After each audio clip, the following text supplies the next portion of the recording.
Hi అండి. అందరికీ నమస్కారం. అందరూ ఎలా ఉన్నారు?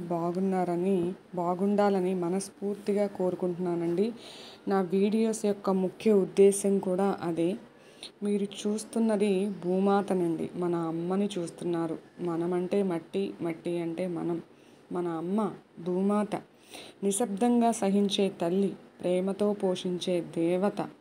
ఆమెపై మనం నడవడం నేర్చుకున్నాం. అలాగే మన పిల్లలకి నడకను నేర్పిస్తాం. కానీ ఆమెను పూజించడం మనం ఎప్పుడో మర్చిపోయాం. భూమాత ప్రతి మొలకగా, ప్రతి శ్వాసగా మనలో ఎప్పుడూ ఉంటుంది. ఆమె ఓ మాతృరూపిణి మాత్రమే కాదండోయ్, మనం బతికే మూల శక్తి.